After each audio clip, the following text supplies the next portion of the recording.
Ladies and gentlemen, this is Joe's Classic Video Games back with another cool pinball repair video for you this evening. Look, my displays are starting to act up again. I think this is right around Christmas. We're filming these in advance, but you may be watching this on Christmas morning. So if you are, Merry Christmas. Now, we've been working on this Flight 2000 pinball machine forever, it seems like. And if you didn't see the other videos, you might want to go back and watch them. This thing, when we got it, was in really bad shape. It's much better now, but it's still not quite there. But we're working through it. So what we're going to do in this video is we're going to see if we can get this Playfield painted up. See if we can save it. So if you didn't miss the previous video, if you did miss the previous video, we started painting some of it back in. So the orange has been touched up. This thing was completely down to bare wood here, people. Like it is right there, it was right there. So we've replaced that, and then we painted in the kind of cream color on the other band there, and we did a little bit with the black. We still got a little ways to go, don't we? So that's what we're going to do in this video. So I think what we'll do next is the yellow. So this yellow here. I'm waiting on the green, because I kind of got to do the green and the blue at the same time, because these other gradients of green are made with blue. So this background was originally all green, and then you see that they have this kind of stippled halftone, I'm told it's called, color over it. That is the blue, and that's how they get those lighter or darker shades of green. So what I'm going to do is mix the green and then mix the blue and then mix a little blue in with the green to make those other colors that we need. So we're going to do that all at one time. But I think we'll go ahead and do the yellow and get it out of the way. So we've got yellow here on this ring. We've got yellow over here that's acting up. And a little bit there, but that's where the spinner is. I think we're going to get it though. So we're doing yellow. Yellow is kind of one of the hardest colors to mix because it always looks not quite right, and it's really thin. So because it's so thin, what I'm going to do first is paint that strip with just like some white primer. We use buttermilk, but with some buttermilk primer just to get the wood painted a color that's not just bare. And then we're basically using it as primer that we'll put the yellow over. So I'll do that first, and then we're going to mix some yellow together. If you haven't seen the previous video or how we do whenever we paint them up, we just paint it by hand, mixing together acrylic paints. So let me get some of that out, and we'll get started on it, and then hopefully by the end of this video, we'll have this thing back looking very presentable. But we'll see. What do you think? Are we going to be able to pull it off? I think we might. Let's get to it. Alright, we're starting to get on it. So, we're using bright yellow, which was a decent match. I kind of decided to start matching it over here because that's still pretty original. Because, like, I don't know if I mentioned on this video or on the previous video, let me make it a little darker. Since it's worn a little bit and there's dirt on the playfield, if you try to color match over here, it's really hard to do because of the ground in dirt. And that's as clean as we can get it. So, you know, it's hard to match that. So I put the primer, which made it bright because it's almost white, right? And then I tried kind of match that, but whenever I painted it on, it was a little too bright and vivid. So the way you make something a little less intense on the color wheel is you put the opposite color in it. So I put just a drop of purple, and it pulled it back in a little bit, made it a little less vivid, right? And then it wasn't quite orange enough. It was like a little bit too yellow on the spectrum. So I put this on it, which was a little too orange on the spectrum. This is cadmium yellow. Okay? And then it looked a little too clean. So I put a little bit of antique gold in it, which is just more of like a darker looking gold.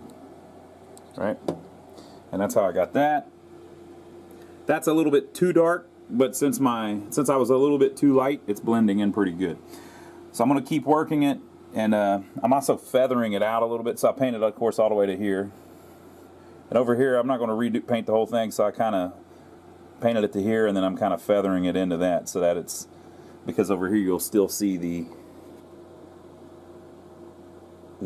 dirt from the ball on it, right?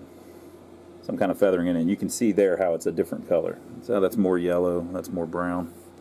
So that's not quite perfect, but it's going to look pretty good because that's going to kind of mimic the dirt.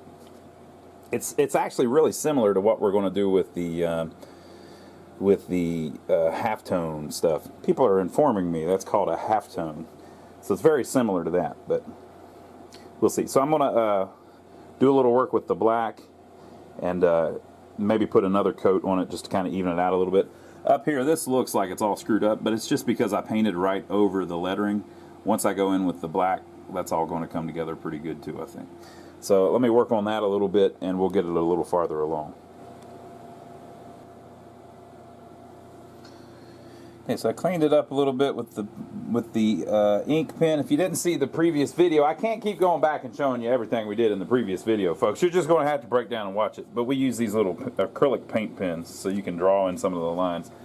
Now my two weaknesses are, since I do it all by freehand, because I'm trying to do it quick, so I don't have to spend 15 hours on this Playfield. Since I do it by freehand, I can't get the lettering. I can never get right.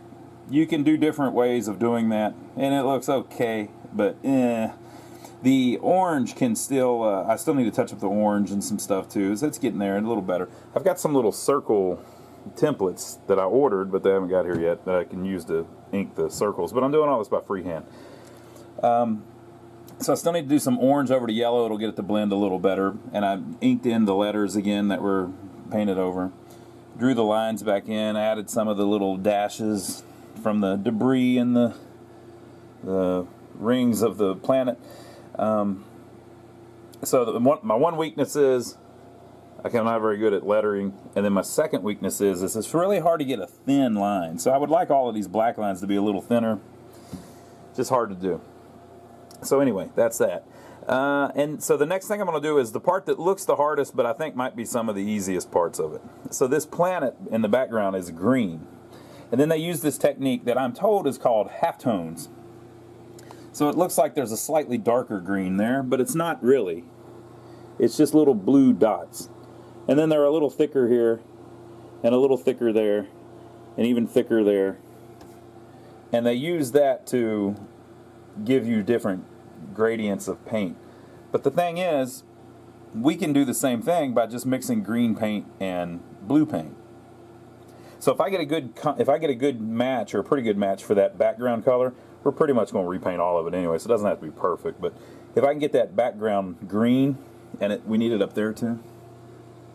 If I can get that background green, all I have to do is get a blue that matches. So we need it here, obviously. And then just mix a little bit in, and mix a little bit in, and mix a little bit in, and I'll get my different shades. And it'll be pretty much exactly what they did. You know, they're making an illusion. So there's green mixed with a little bit of blue to get a slightly darker green, and then a slightly darker, slightly darker, slightly darker. And so all they're doing is pushing it from that pure green over to the blue, but without having to silkscreen extra colors. They can just do it with the stipulated little points here. I remember back in school, it might have been art class or something. I'll bet it was art class. They talked about that. Isn't that called stippling? Let's go find it. There we go. Now I know. It's not stippling. Stippling's if you're just using black and white. It's called pointillism. So it's kind of similar, but the halftones does it a little bit different. Stippling works more like halftones because stippling you're using white and black, and it's just a gradient between it, which is kind of like we're going to do with green and blue, but we're going to mix them. But you see kind of how they did green and blue. But this is pointillism, which is like tons of colors, but they're all little dots.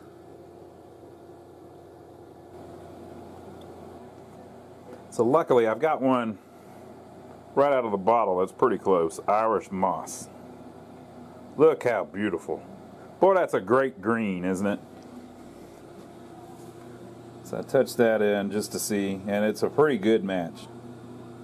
I mean, I don't know if I could get much closer than that. But we've got the problem down here, same thing where the black basically the green isn't thick enough. It doesn't have enough pigment in it to cover the black very well. So we're going to have to primer it too. So I'm going to take some white primer, you know, buttermilk. The reason I'm not using white is because nothing on here is really white. So I'm using something that's a little more cream, a little more dingy, just so it looks pretty much more similar to the colors that this is after they've faded and everything. But I'm not gonna primer the whole thing, just the parts. I don't want to paint over these gradients, the little bit that's left, because I want to have a general idea of where those go. So I'm going to try to just repaint the areas that are going to be green, that have a lot of dark black on them. That there, I think somebody probably put some kind of black paint just over the area that had worn away at some other point. So somebody's probably touched this. Well, I don't know if they touched it up or if they just painted black paint all over it, but I think that's been added. There's no black primer or anything on this. So I'm just going to put some primer over the areas that are dark, that are supposed to be green, just so we get a better coverage. And then I'm going to cover all of the light green areas with this, because we're not going to attempt the pointillism. We're going to paint that as a solid color to fix all of that, so it doesn't have to have this under it. We're going to make a new color with it. So let's get primer.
our green planet is back. Of course, we still have to put all of the blue in on it though, but we have the green circle back. And I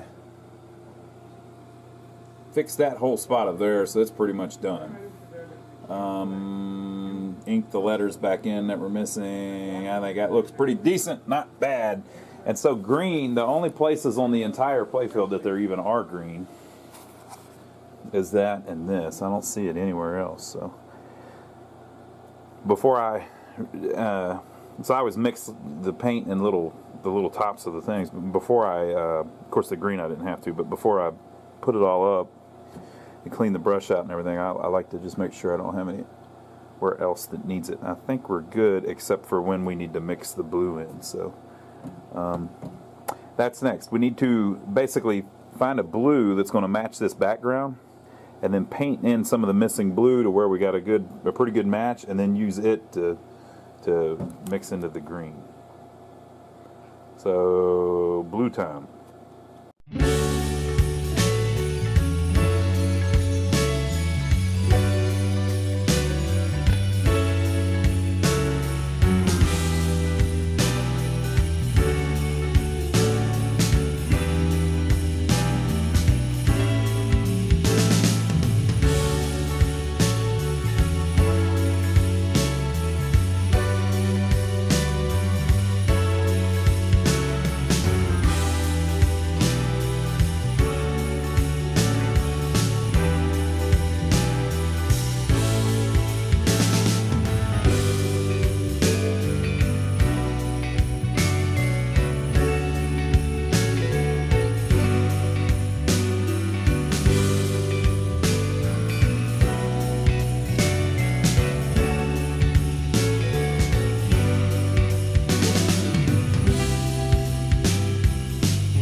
Calypso Blue. Boy, I like that one. Isn't that nice? But it's way too light. So I darkened it up with Deep Midnight Blue. Now both of these are not really vivid colors, right? So this one's kind of light and this one's kind of dark, but neither one of them will like punch you in the face, right? Because that's how the Playfield looks. And then it was a little bit too blue, and it was still a little bit too vivid. So opposite color on the color wheel, orange, and I used kind of a darker orange, which is a little dingy looking. And so it not only kind of muted it, but it also made it a slightly more green, which made it just about how the Playfield looks. So keep in mind, if you're working on these old ones, everything will be more yellow. So it'll be, it will have yellowed over the years. So, I mean, I think it's a pretty good match. About as good as you can get, I think. Now, of course, I have to go back over with blue. The purple travels up through here a lot. You get more, it'll look more kind of like that with the blue. So the purple travels up through there, and then there's a bunch of black. Okay, there's also still a bunch of black to put on here. And there, it looks like, looking at pictures of one that I had before, these little connectors between the bulbs, it looks like the same thing is supposed to be here. They're completely gone because it wore away over the years.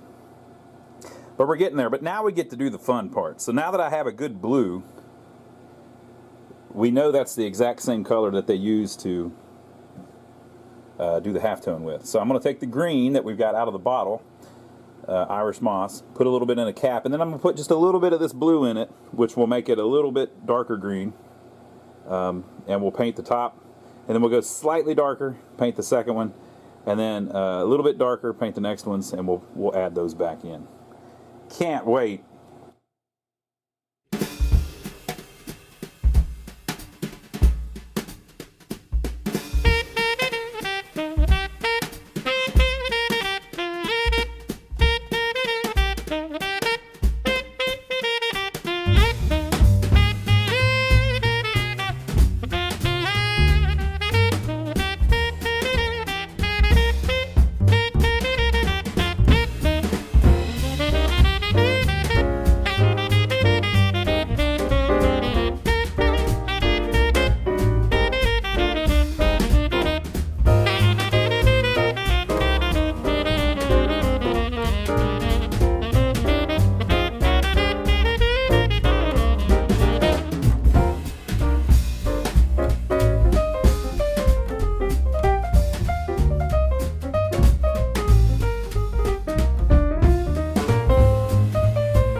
Okay, folks, so I've reached about the limits of my capabilities here. I was going to put those back in, but I decided my whole problem is I'm bad with the text. Whenever I have to replace the text, it just looks like a crackhead did it. So I haven't got that quite mastered yet. So I touched up where it says bonus multiplier a little bit. Looks decent. If I add the little arrows back in, I don't think it would make it look any better. I added those in, and then I wrote the plus on there that's supposed to be on there, but you can see how my kerning's all off, my font's all off, the sizing's all off. So we're not going to do that. Because, you know, you can say, it's missing, oh God, I don't know if I can live without that on there. But it's better how it is. Like, if it was on there, it would look worse than it does now. So I got to stop. You have to know your limitations. Maybe down the road, I'll be better at that. And then so we've got the same issue with the bonus, right? You see my little 10,000 up there. Does that look quite right? I just can't really get it quite right. So there's supposed to be a 9,000, 8,000, 7,000, 6,000, 5,000, 4,000, 3,000, 2,000, 1,000 down below each one of these. But I can do math, so I don't really need that. And if it's going to look all twisted and not quite right, nah, I think it'd just be better without it, so I'm going to leave it. Touched up here, same thing. It's not the greatest, right? You can see where I messed, where I did it. So I redid some of the where it says targets. And then the score 200 or 500. It's all right. And then up there, you know, I think a lot of people might not know, but it's not my strong point. That and making the lines very thin, very hard to do. So that's the two things I'm trying to work on for the future, right? But this is about the limits of what I'm capable of now. So we're going to clear coat it, and then we're going to start putting it all back together. What do you think about that? I think it's going to look pretty good. We'll have to show you a before and after here at the end, just so you don't lose perspective. Losing perspective is a horrible thing. It makes you complain about stuff that you don't need to complain about. So we'll see what we can do. But I'm going to clear coat it. So how do we clear coat it? I literally use, come on people, obviously this is not a high-end restoration, but we're not charging a high-end restoration price either, so don't worry about it. But I just use spray paint. Use use clear coat spray paint. Now, if you do that, you have to make sure that everything is clean on the playfield, because if there's any oil anywhere or any wax is still on the playfield, or even the oils from your hand or something, it will make it fisheye. So when you spray it on, it'll kind of like leave big gaps where the paint has puddled up, because it can't stick to that area. It just looks horrible. So you don't want to do that. So I'm going to clear it, and then I'll come back and show you what it looks like with the clear on it. Okay, so the clear is on it and drying. One good thing about it, we always use satin on these older games like this, because it seems to match the sheen of the original wood a little better. So if I let the light go over it, you can kind of see this was all just clear coated. This wasn't. So it's a very similar sheen. And once you get the clear on it, it kind of, since they now have the same sheen, it makes it even a little harder to tell what's been repainted and what hasn't. So like for instance, you saw when we were doing this down here, I didn't redo that, but I redid that.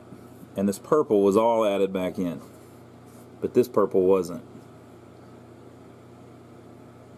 You can even see like the little brush strokes and stuff where it's not the same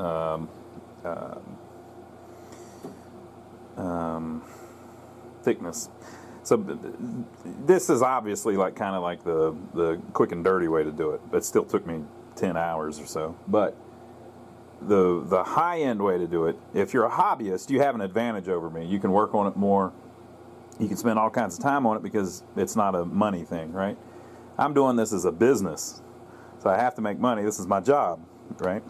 Which cripples me in some ways, right? But it's fine with me because I don't like spending 30 hours on the playfield anyway. It just at one point I think I'm getting diminishing returns, not only financially but also, and like to me this looks freaking excellent. Like, compared to how it was, I think this is just out of the park great. I think it looks fantastic. It looks better than I thought it was going to look. But my whole point is, the proper way to do it would be to airbrush it, you know. So you could use frisking tape and tape it all off and do just the one little part. And then you can put down a level of clear, and then you can sand it all and get it perfectly flat. You can get it, you know, like glass on that thing, where it's just everything's perfect. And spend more and more time. So there's room for improvement if you're a hobbyist and you want to do something similar to this. So if you could, for instance, on the texting and stuff that I was talking about, you could scan pictures of it and then make little water slide decals. I don't really like the decals because you're putting a sticker on the playfield, and this is much more obvious to see. But you can make stencils and stencil in every letter and take your time and get it even better. You could also, like I said, do the clear and then sand it, do the clear again, sand it, do the clear again and sand it, and get it where it's nice and smooth. You could level all the inserts. They're a little bit off here and there, you know. So there's room for improvement if you want to spend more time on it than we're able to spend on it here. This one here, with all of the damage that it had, and since it took so long to repaint it, it was about at the extreme of what we can fix here in our shop and still sell and turn a profit on. And that's if we get the game for like hardly anything. So we got it pretty inexpensively, which allowed us to be able to spend tons and tons and tons of hours hand painting stuff back in, right? We could have just bought a new playfield, but they're like $800, and then you spend about the same amount of time swapping everything over to them, maybe even more time than we spent fixing this old playfield. So we saved the cost of trying to buy a new playfield by doing that. But I think it looks pretty good. So here's what we're going to do. I'm going to wax it. I'm going to put all the stuff back on it, and then we'll see how it turns out. So this is what this is where we're at right now. Let's throw everything back on it.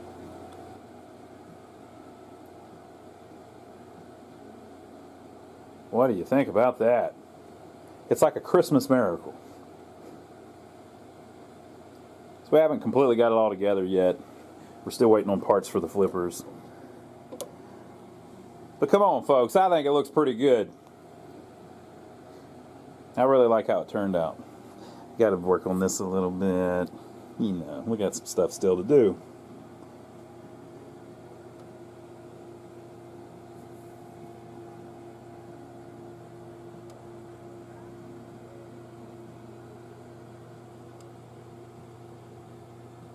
Certainly a very presentable game now, though. Would you even know that it's the same game? Do you even believe it's the same game? Right? I think it came out great. I'm very proud of it. I had a lot of fun doing it, too. I hope you did as well. So I hope you've had a good Christmas. If you're watching this video and it's not Christmas, just consider it an early Christmas. But we really enjoyed it. Very cool. It's getting there. We haven't played it yet, though, and we still have some little stuff to do here and there. So we'll do another video of doing that, which will be out tomorrow. So make sure to check us out tomorrow. We'll keep going on it. But the hardest part, the paint, all taken care of. Now, if you didn't see before, maybe I can do it before and after. Let's see. So this is the before.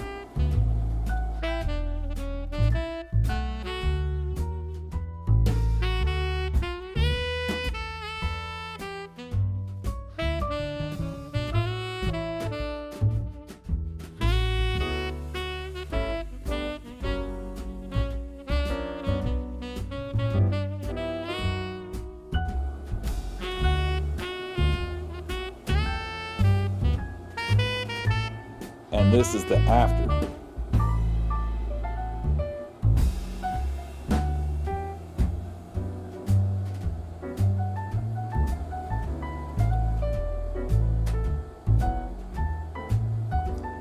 So all things considered, I'm very happy with it. I enjoyed it. So leave your comments below. Make sure to give us a thumbs up for taking the trouble to film it for you. Have yourself a merry little Christmas, and we'll see you on the next video.